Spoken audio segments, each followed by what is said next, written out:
তো আমি আসলে এখন বানর খুঁজতেছি, আমার বানর দরকার, যেহেতু আমি বানরের জন্য কিছু খাবার নিয়ে আসছি। আর এই খাবারগুলোর ওজনে আমার ব্যাগটা অনেক ভারী হয়ে গেছে।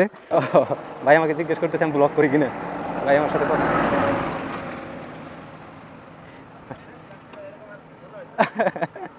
কোথায় দেখছেন ভাই? ভালো আছে? হ্যাঁ, ভিডিও কন্টিনিউ আছে এখন। ভাই নাম যেন কি?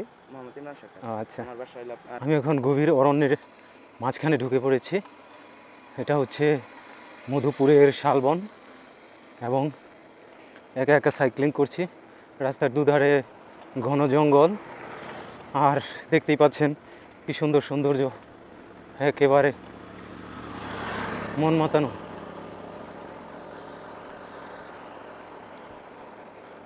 কিছুটা ভৌতিক, ভয়ানক।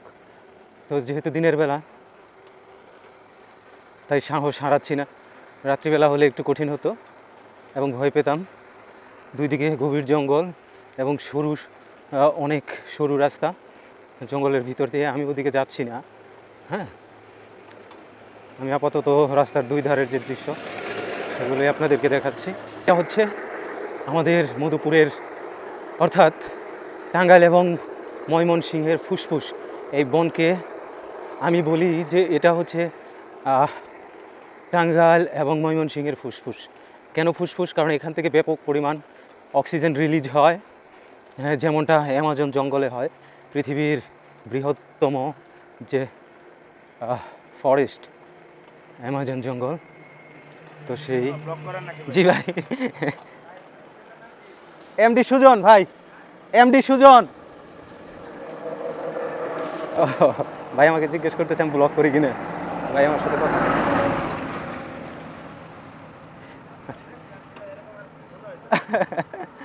কোথায় দেখছেন ভাই?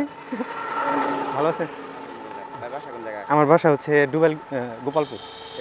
হ্যাঁ হ্যাঁ, এমনি ঘোরাঘুরি করি বিভিন্ন জায়গায়। সমগ্র বাংলাদেশ তো আসলে সম্ভব হয় না আমার, মানে চাকরির পাশাপাশি এই একদিন ছুটি পাই, এই ছুটির দিনে একটু ঘোরাঘুরি করি। হ্যাঁ, ভিডিও কন্টিনিউ আছে এখন। ভাই নাম যেন কি? আচ্ছা, এই তেলকির পরে রসুলপুর থেকে ভিতরে ডাইনে কাটবাউলা। আচ্ছা আচ্ছা, ব্যবসা আমাদের ওইদিকে মাছের ব্যবসা করে ওইদিকে। তাই না? গোপালপুর যান? হ্যাঁ, গোপালপুর আমাদের কালিয়ার দিকে আড়াই এগুলার চেষ্টা হয়তো ফলো যে এমডি সুজন আমার ছবি দেয়াই আছে। আর শুরুর দিকে হয়তো ওই যে আপনার ফার্মের ওই দিকের কিছু ভিডিও আছে, দেখতে পারবেন। কোন ফার্মে? এই যে হ্যাঁ, বিএডিসি যে ফার্মটা আছে না, হ্যাঁ কারকাডের। হ্যাঁ হ্যাঁ, কাকরাইদের। আচ্ছা ঠিক আছে। এমডি সুজন ইংরেজিতে? হ্যাঁ, ইংরেজিতে। আচ্ছা ঠিক আছে ভাই, ঠিক আছে। আচ্ছা ভাই, ভালো লাগলো ভাই আপনার সাথে কথা বলে। ভালো লাগলো আপনার সাথে কথা বলে ভাই। দোয়া রাখেন। অবশ্যই অবশ্যই ভাই, ফিয়ামানিল্লাহ। ঠিক আছে, যাই ভাই। আমি আসলে বানরের এখনো দেখা পাই নাই, মূলত ওইদিকে আসছি যে কিছু বানর দেখবো। 2 কিলোমিটার দূরে হ্যাঁ, রাস্তায় দেখা যাবে না? ঢুকে গেছে। তো আমি একটু ভিতরে গেলে মনে হয় দেখতে পাবো। ভিতরে যাওয়ার দরকার নাই, ঝামেলা আছে, কাঁচা বালা প্রতিদিন তো বালা নাই জায়গা।